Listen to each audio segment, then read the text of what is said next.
Hitler's dark ambitions, his dreams and fantasies of Germanic world domination lie shattered amid the ruins of Berlin. The destruction of the perverted science of Nazism has involved the laying waste of the great cities of Europe and the loss of millions of lives. The spring of 1945 has seen Soviet armies rampage mercilessly through eastern Germany, enacting an orgy of sadistic revenge upon the people of the Third Reich. In the skies of Germany, the true strength of air power has been proven, as American flying fortresses and British Lancasters fly unopposed and unchallenged to systematically rain destruction, city by city. As Allied armies penetrated ever deeper into the heartland of Nazism, the secret horror of Hitler's state was exposed to the world as the invaders encountered the camps and the victims of the final solution. The armies on all sides fighting in those last desperate days were aware that their leaders no longer fought for victory, no longer looked to the end of the war, but were contemplating the beginning of the peace. Stalin already regarded Britain and America with suspicion, seeing a deep conspiracy between his Western allies and their soon-to-be defeated enemy to confound and destroy Soviet communism. Already, the leaders of Britain and America did fear an expansionist Soviet Union that would seek to replace Nazism with another totalitarian dictatorship across a European empire. In the eye of the storm of flame and smoke that had engulfed his capital, Hitler had died by his own hand. Italian dictator Mussolini was executed, his body set to hang in public humiliation. As the people of America and Britain rejoiced in the streets, celebrating victory in Europe, already the battlegrounds of Europe were being prepared for a new confrontation. On the other side of the world, men still fought. There was still suffering. There was still World War.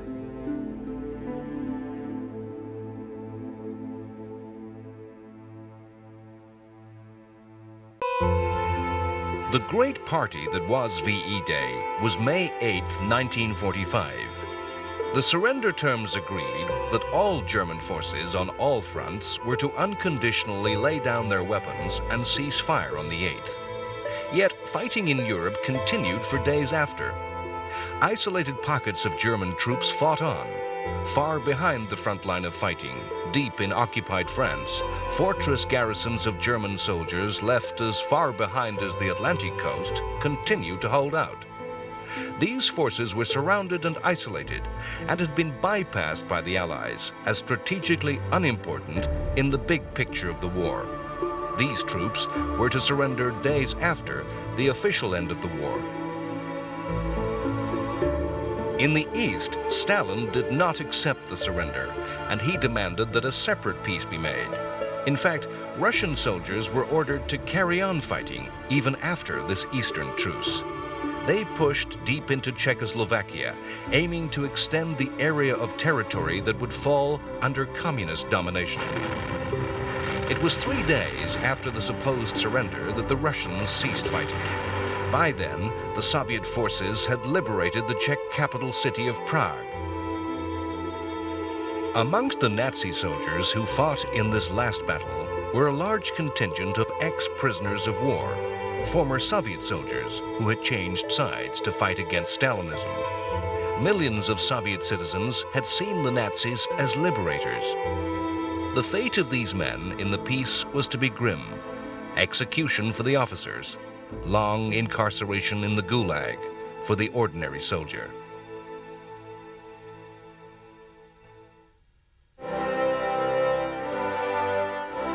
On VE Day, as Churchill stood with the British King George, acknowledging the adulation of the British people, he perhaps knew that, like Hitler, his time was gone. Churchill had come to power in the direst days of the war, as a man unassociated with the appeasement of the 1930s.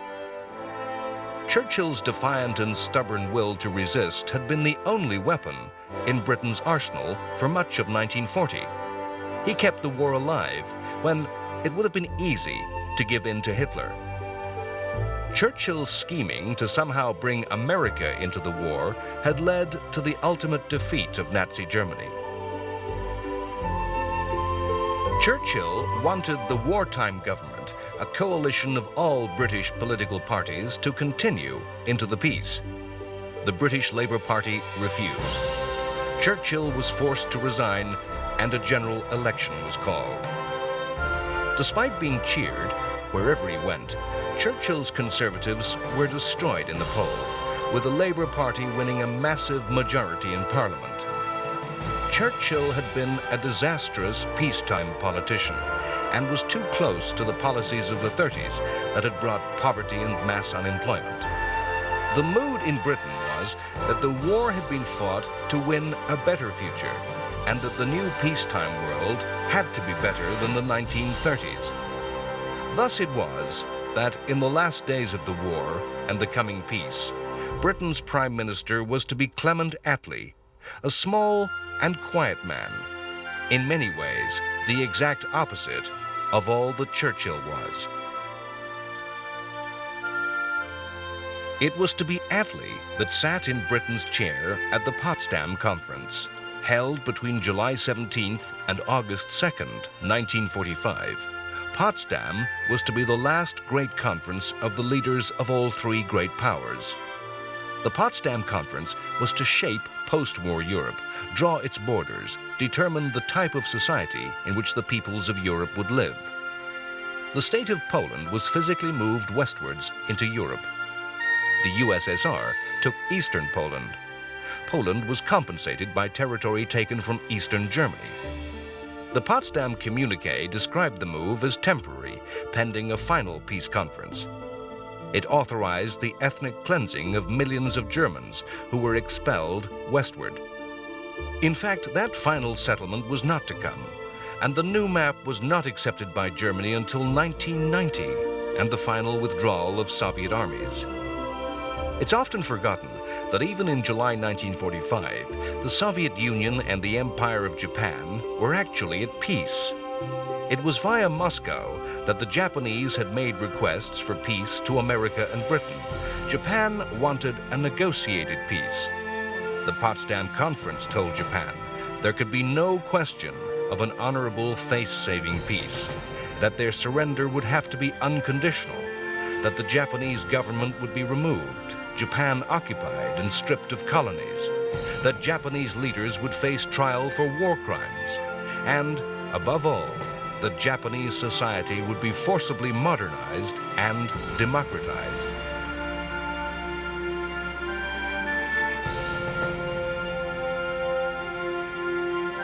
An image which came to be seen as an iconic demonstration of the total defeat of Germany was the meeting of Western armies, the troops of Britain and America, with those of Russia coming from the east.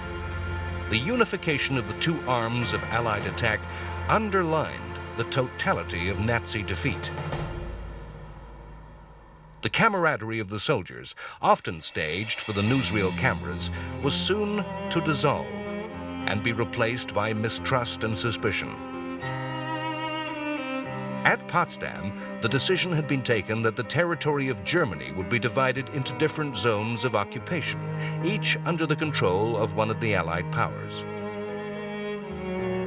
The Soviet Union came to insist that British and American forces, which had penetrated far to the east of Germany, pulled back, and the Soviet Union pushed its forces and the border of communist domination further west.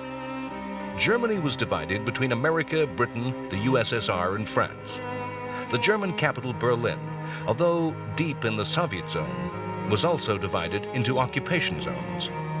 Berlin was to remain an occupied city until the very last decade of the 20th century, an island of the West, deep in the Soviet bloc.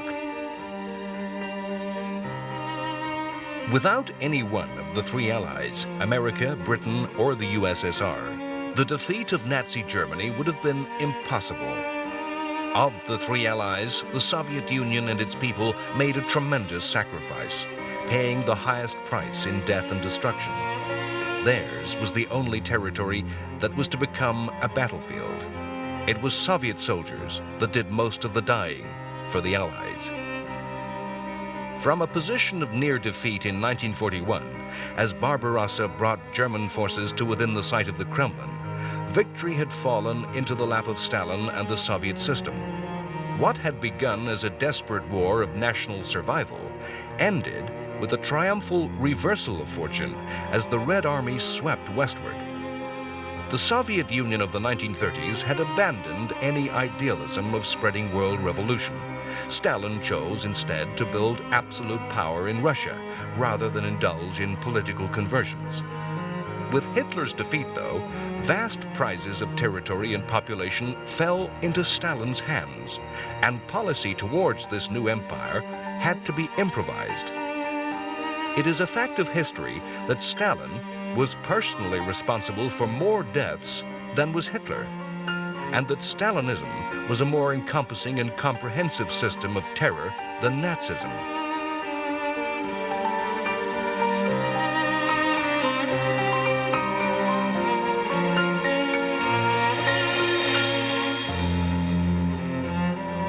Winston Churchill contributed a legendary phrase to the language of the world when speaking at Fulton, Missouri. He said, "From Stettin in the Baltic to Trieste in the Adriatic, an iron curtain has descended across the continent." Behind that iron curtain, 2 generations were to live as subjects of the Soviet Empire. Eastern Europe was to be an unhappy place from which its citizens sought only to flee. As Europe resumed normal life and contemplated the peace, the war in the Pacific reached its conclusion, and Japan was to reap the final fruit of its militarism and aggression. In August 1945, a single action, a single aircraft, changed history.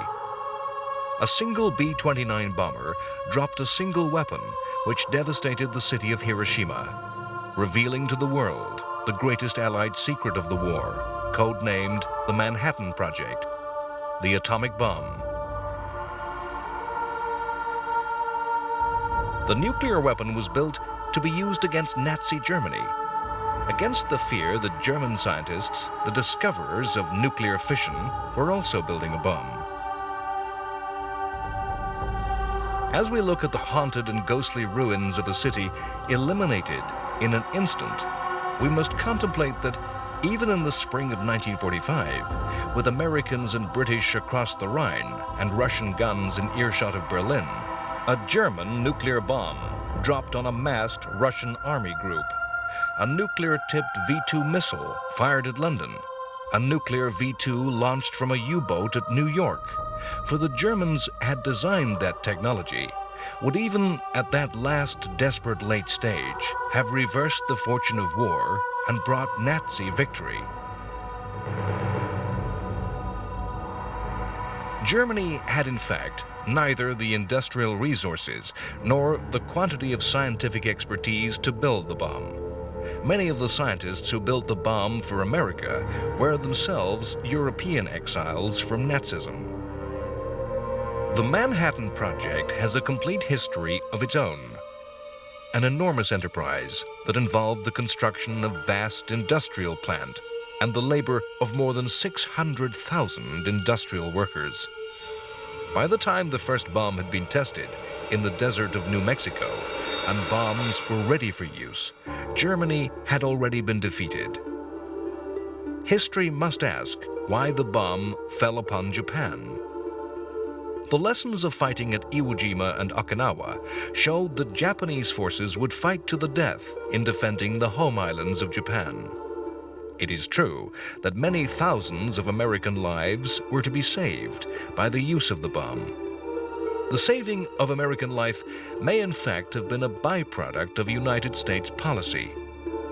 It was clear that the Soviet Union was to become an enemy and that the atomic bomb would be a MasterCard in any dealings with Russia in the post-war world. The true horror and power of this weapon could not be described in words or in tests. Its awesome power and what is more, the will to wield that strength, to unleash that horror, had to be demonstrated in war. As 78,000 lay dead or dying in the ruins of Hiroshima, a White House statement demanded that Japan surrender now, or expect a rain of ruin from the air. The Japanese gave no reply, and 3 days later, a second bomb fell upon Nagasaki. 25,000 died.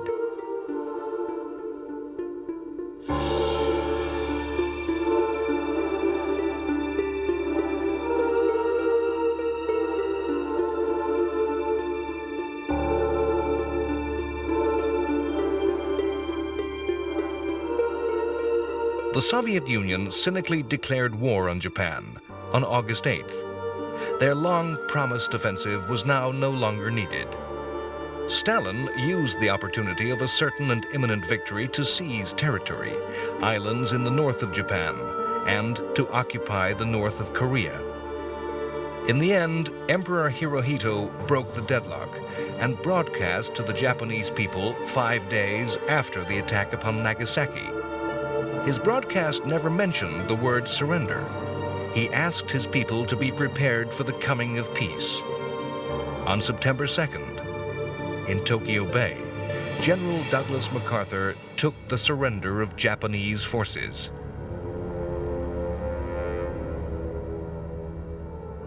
Let us pray that peace be now restored to the world, and that God will preserve it always. These proceedings are closed. World War II was over.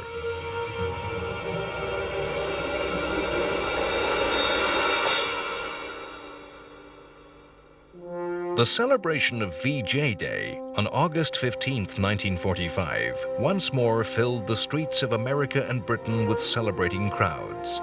Finally, the families of the two countries could look forward to the future with certainty.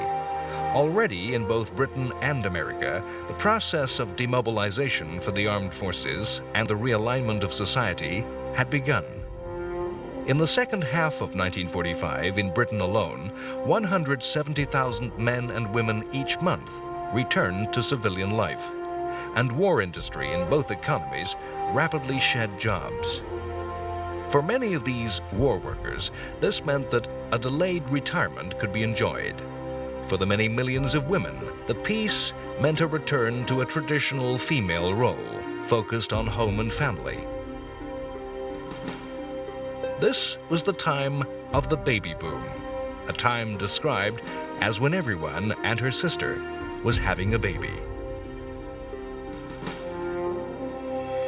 For the people of the two principal Western allies, the experience of homecoming stood in sharp contrast. Americans came home to a land untouched by war, with an economy and industry taken to new heights of efficiency, to a society brimming with confidence. British soldiers found a homeland that had seen many cities destroyed by bombing. They returned to a country bankrupted, with great power status eroded by the war, with its role as the center of a worldwide empire questioned and impossible to maintain. A major consequence of the war was the slow death of European colonial empires. The first and the most dramatic step in this process was the decision by the British in 1947 to set aside the jewel in the imperial crown, India. It is paradoxical and ironic that Japan had gone to war proclaiming its aim to be the liberation of the people of Asia from colonial domination, and that Britain fought its war in Burma and the Pacific to defend that empire. In the post-war world, a poverty-stricken Britain was unable to maintain the forces to rule that empire. It was a post-war Britain led by a government elected to sweep away the past and build a new Britain. A government with a socialist priority to build a new welfare state. The decision to quit India was taken quickly. Nearly 200 years of Anglo-India history, were unraveled in just 2 years. The resulting division of the Indian Empire into a Muslim state of Pakistan and a Hindu India produced mass movements of population and many thousands of deaths in internal fighting. In the coming years, a wave of decolonization was to sweep the world. It was not a change of direction that was universally acclaimed. Many Britons wondered why the war had been fought if the price of victory was to be the demolition of all that they had been raised to hold dear. Winston Churchill showed himself totally disconnected from the post-war reality as he passionately and stubbornly argued for preservation of the status quo. With Indian independence, the British were beginning a long, slow, and gradual retreat from empire all over the world. The impetus to end empire was not always accepted with such realism. France felt the loss of great power status even harder than Britain. France had been defeated and occupied. The collaboration with that occupation by many French at all levels of society had stirred difficult and uncomfortable questions. In contrast to Britain, France attempted to reassert control over its empire. Most notably, it attempted to return to normal in Indochina, the land today known as Vietnam.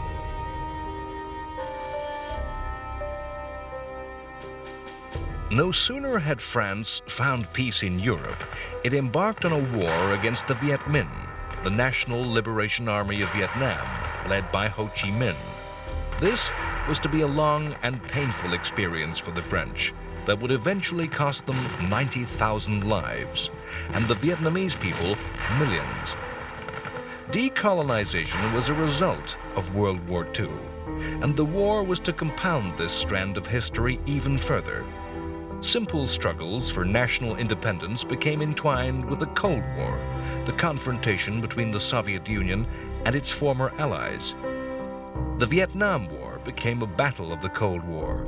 The Viet Minh were to become the Viet Cong, communists armed by the Soviet Union, while the French came to be armed and financed by the United States.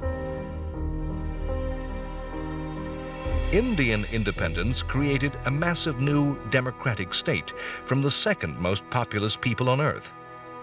Because of World War, China, the largest nation on Earth, underwent a no less dramatic change, but not to democracy. China had suffered longest of all, enduring invasion and occupation since 1937. A long civil war fought between communist revolutionaries led by Mao Zedong and the nationalist government led by Chiang Kai-shek had merged into a tangle of conflict with the war against the Japanese invaders. A war of shifting alliances, of betrayal and factionalism had spread out across the vast Chinese countryside. Once the Japanese had collapsed in defeat, the Civil War resumed, and techniques of revolutionary war perfected by Mao were turned against the nationalists. Despite American backing, the result was defeat for the nationalists. The nationalists retreated to the island of Taiwan to set up a government in exile. In Beijing, Mao Zedong proclaimed the People's Republic of China, and a new thread of history sprang from the source of World War II.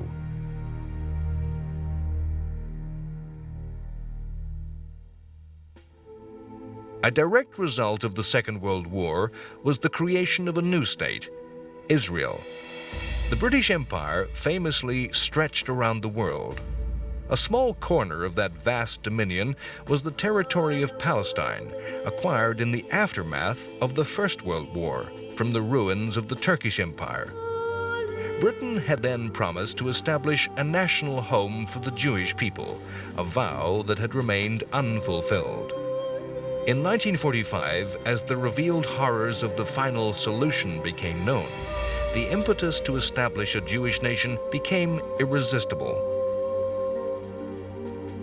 Palestine became racked by terrorism, with shootings and bombings of British forces. Crowds of young Jews stoned British soldiers.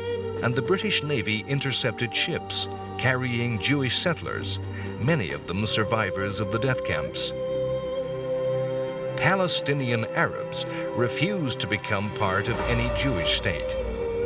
A succession of attempts to find a diplomatic solution failed. There was no compromise possible between British, Jews, and Arabs.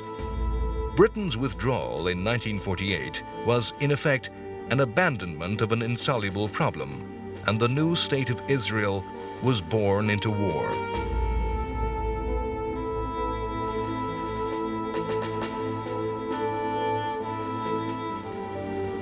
All conflicts advance both the techniques and tools of the art of war.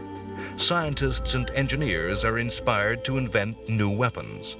Commanders rise to the moment and devise new types of fighting, or they grasp the potential of new weaponry to be used in classic ways. World War II was no different, bringing forth a massive arsenal of new and terrifying weapons. The World War II inventions of the ballistic missile and the nuclear bomb, when combined together, have changed all subsequent history, despite never having been used in anger.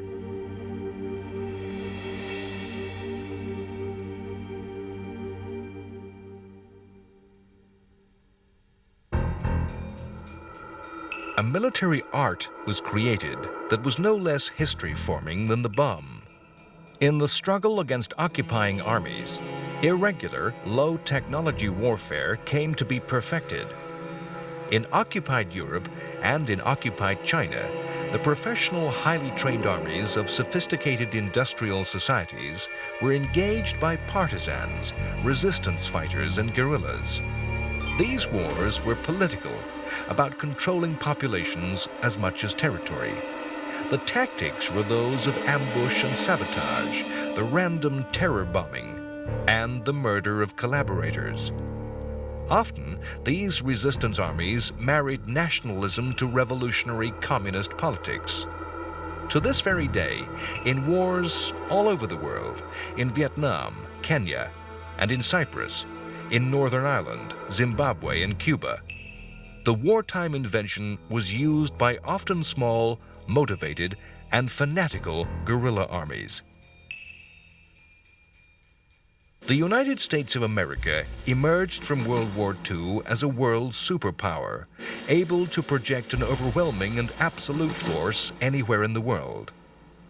America had developed total industrial and economic superiority over the other nations of the world, and developed an armament industry capable of producing sophisticated weaponry, the match of any other state. Historians can convincingly argue that the USA enjoyed a similar dominant position after World War I, yet had turned its back on the world in an isolationism that had helped to create World War II. Those who do not understand their history are condemned to repeat their past. The United States understood its history and had resolved not to repeat the error of 1918. In 1945, the USA assumed a preeminent position in the post-war world. Despite a promise by Roosevelt that all American forces would be home within 2 years of peace in Europe, his successor Harry Truman saw the transformation of the USA into a European power, with permanent garrisons of troops in Europe and as the leader of a new transatlantic alliance. The Europe of 1945 was, in fact, a desperate wilderness of ruin and human tragedy. In Britain, the joy of the victory and the peace was soon to be tempered by a harsh reality. The hardships endured by the British people increased with the peace. Britain had enjoyed a wartime lifeline, the American Lend-Lease program. Vast quantities of goods and food were supplied by the United States free of charge. On August 15, 1945, President Truman suddenly and abruptly ended Lend-Lease. America suspected that the British were actually using Lend-Lease to subsidize their economy, that Lend-Lease supplies were being re-exported for cash. The result for the British people was a decrease in the food ration, lengthening queues and greater hardship. It is in the continent of Europe, though, that there were as many as 30 million of what bureaucrats came to call displaced persons, people driven from homes and homeland, sometimes stateless as well as homeless. Many of these were Germans who had fled from the East or had been ruthlessly ethnically cleansed from all over Eastern Europe. It was a professional United States Army soldier who was to do most to reconstruct and rebuild the ruins of Europe, giving these people new hope.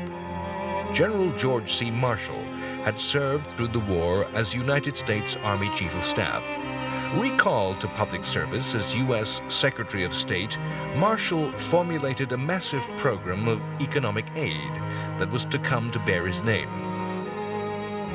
The Marshall Plan was an enormous transfusion of wealth that enabled Western Europe to regain stability and prosperity.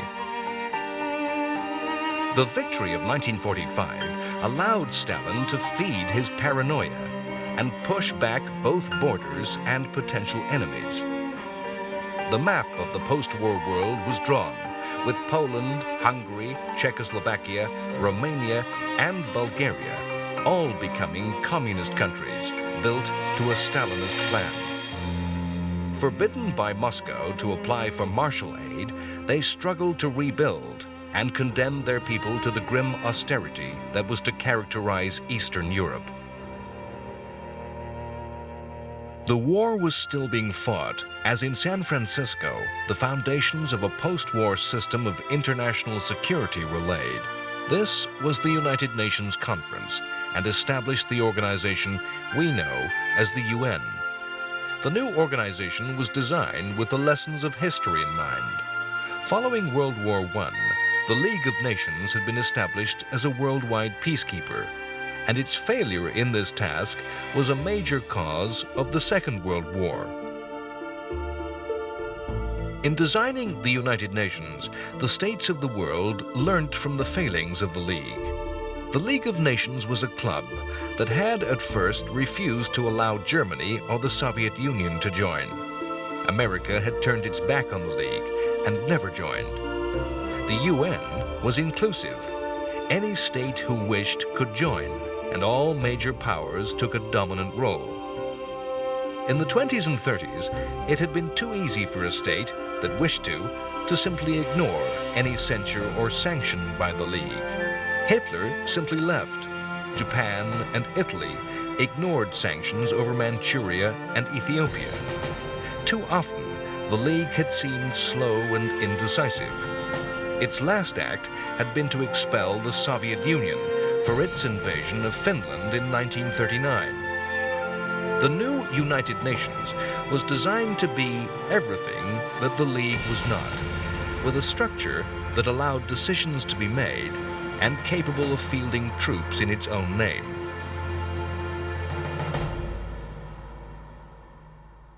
The phrase trial of the century is a form of words debased by cheap tabloids as they use it to describe the bringing to justice of the common murderer. The real trial of the 20th century can only be that held at Nuremberg, Germany in 1946. The surviving Nazi leadership was brought to trial to answer for the crimes of the Reich. Like Hitler, many leading Nazis escaped justice through suicide. Those who stood trial were a mix of Nazi politicians, most notably Hermann Goering and Rudolf Hess, military officers, and civil servants and administrators.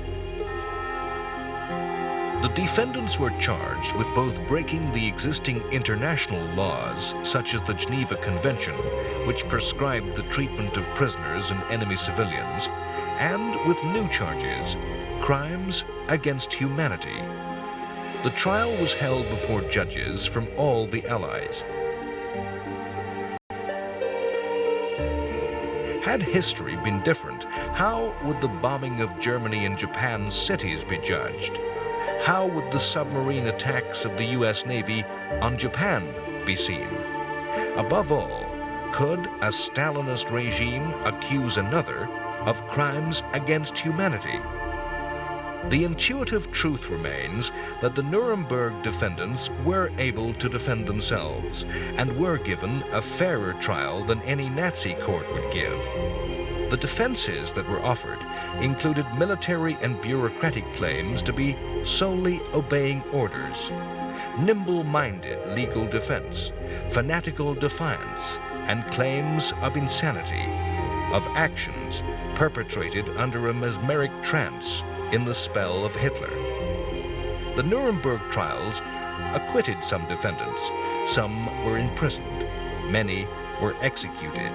Some died shouting Heil Hitler. Goering escaped execution by suicide.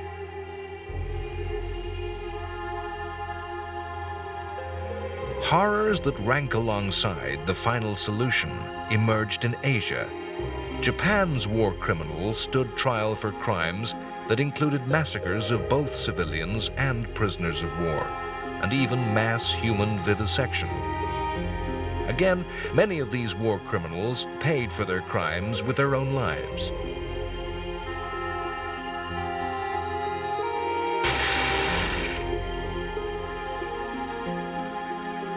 Most prominent among the executed was ex-Prime Minister Aidekai Tojo.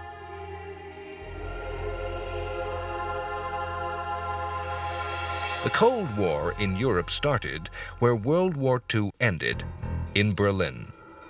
In April 1948, the Soviet forces in the Russian zone of Germany blockaded the city. They refused to allow road or rail supplies to the western areas of the occupied German capital. The communists did not use military action, afraid of risking war with America.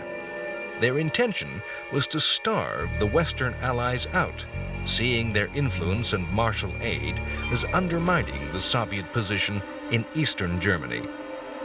The Western nations, though, refused to back down and mounted the famous Berlin airlift to supply the beleaguered people of Berlin. Aircraft flew day and night, carrying supplies of all kinds, even coal. It was not until a year's siege that the Soviets relented.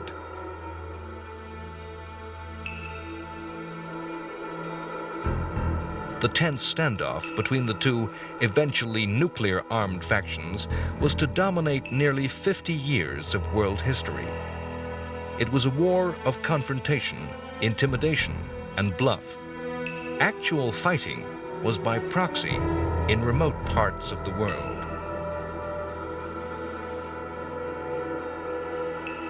That the world of 1945 learned a lesson from the history of 1918 is shown by the treatment of the vanquished powers. The planes flew supplies to save the citizens of Berlin as much as to supply the Western troops. It would have been easy to abandon Berlin and its people to communist domination as not of strategic value.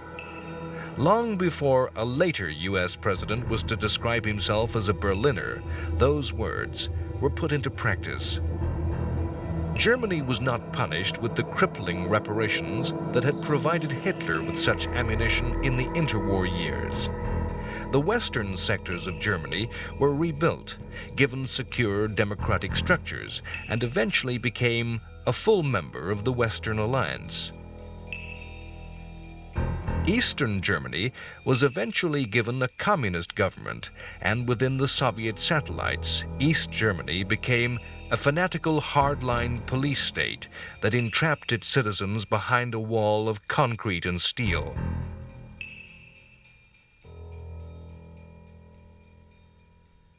As a U.S. general was instrumental in the recovery of Europe, so it was with Japan. Douglas MacArthur, having received the surrender of the Japanese, became the governor of Japan and framed a new society. A democratic state that constitutionally rejected militarism and aggression. Through industry and hard work, the Japanese came to achieve the economic wealth and status in the world that they had sought through military aggression. Winston Churchill said that it was the World War II of numbers, of statistics, that terrified him the most. The war, when expressed in numbers, reveals a tremendous cost in human life and suffering, in numbers that lie beyond the ordinary imagination. The greatest numbers of lives lost were suffered by the Soviet Union and by China. The USSR lost 13.5 million soldiers and 8 million civilians. In the post-war Soviet Union, women were to outnumber men by a third. Such were the wartime losses. In China, perhaps 1.5 million troops were to die, but the total of civilian dead was over 20 million. Japan's ruthless ideology of racial superiority had seen a deliberate famine sweep through China as the imperial army appropriated entire crops. The defeated nations reaped the rewards of aggression. German armed forces had reached a peak number of over 10 million men in uniform. 3.5 million of those were never to return to their homes. 2 million German civilians were to die under the weight of Allied bombing and in the dreadful last days of the war in the East. Japan's armed forces were to total nearly 6 million. Nearly half of that number, more than 2.75 million, died, as did 1 million Japanese civilians. In the occupied countries, the experience of the war would be determined by race and political ideology. Occupied France lost less than 250,000 soldiers and 173,000 civilians, many to Allied air raids. However, in occupied Poland, Nazi racist ideology, a belief system that saw Slavic peoples as subhuman and Jews as the origin of all evil, worked to its logical conclusion. 6 million Polish civilians died, 3 million of those Polish Jews, one part of the final solution.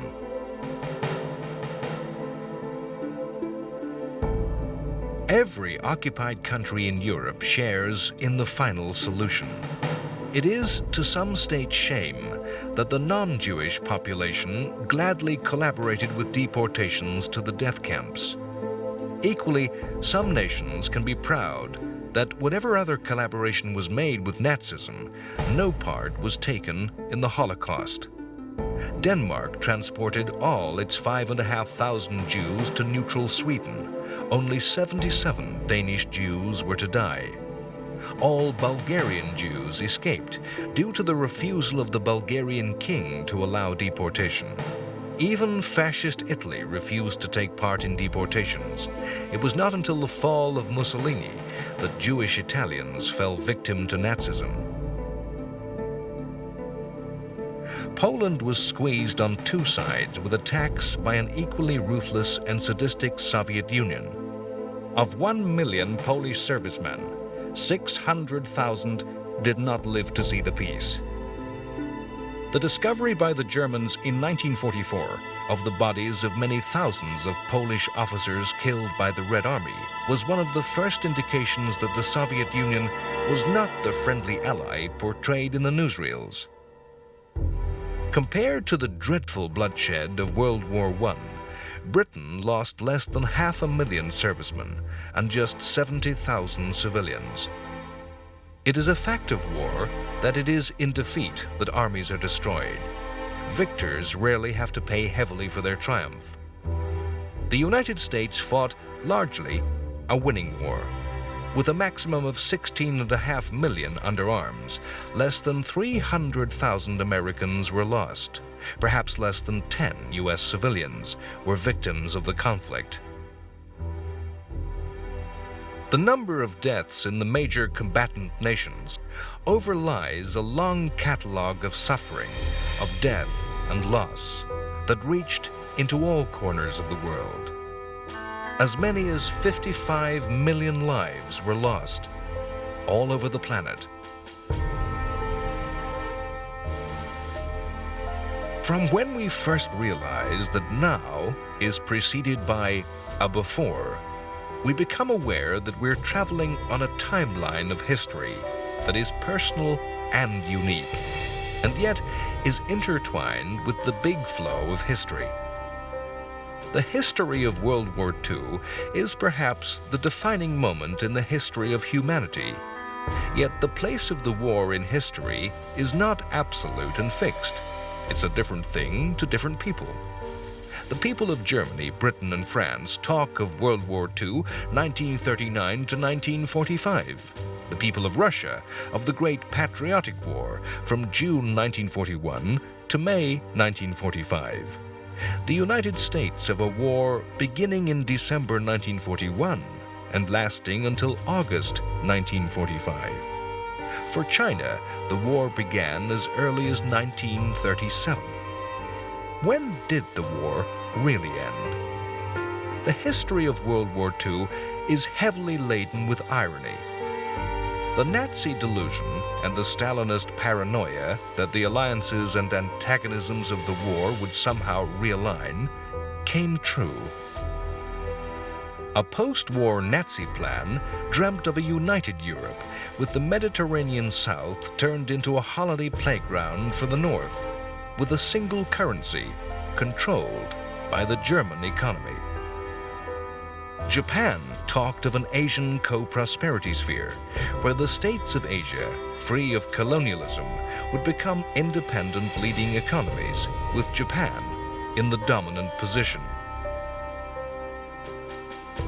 The war becomes ever more remote in living memory as historians stand ever further back from the big picture of the 20th century. It may be that World War II is seen as part of a conflict that began in 1914 and ended in 1990.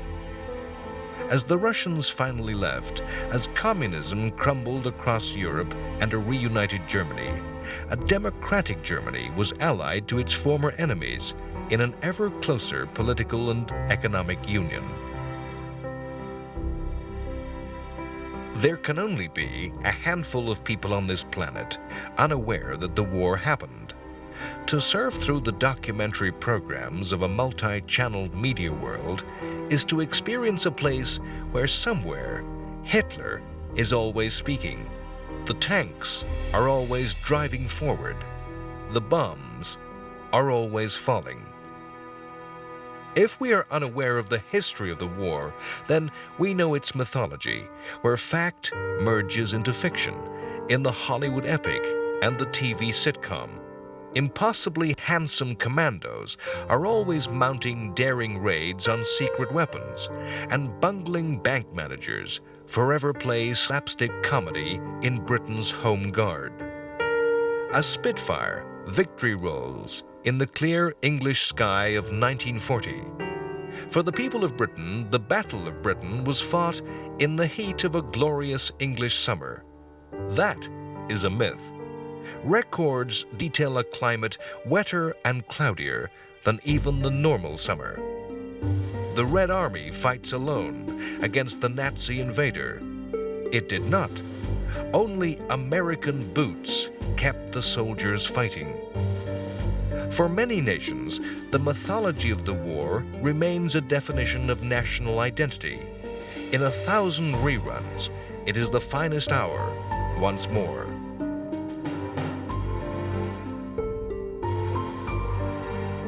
We live with the results of the war and are, ourselves, the consequences of the war. If we seek any further evidence that our timeline is entwined with that of Hitler, Churchill, Roosevelt, and Stalin, we need only look at our own family history. The war was a time of passionate and hurried marriage, of shattered expectations, of futures and dreams lost with boys who never returned, of moments seized right here and right now for fear that happiness might be lost forever.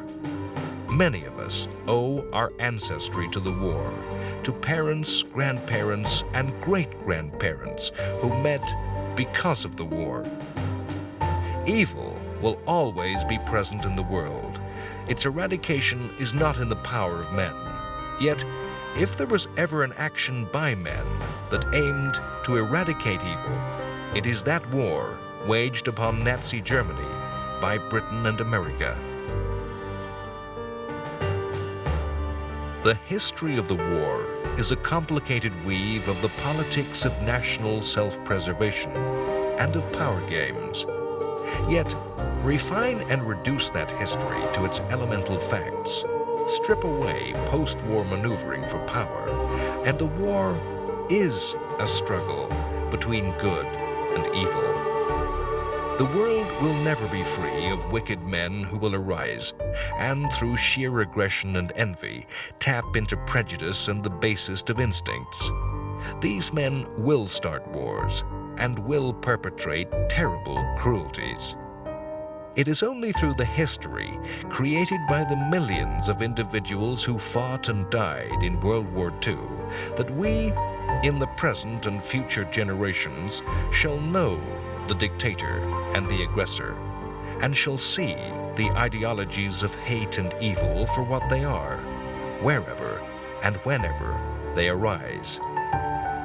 The lesson of the history created by those millions of men and women to both present and future is that we must never forget.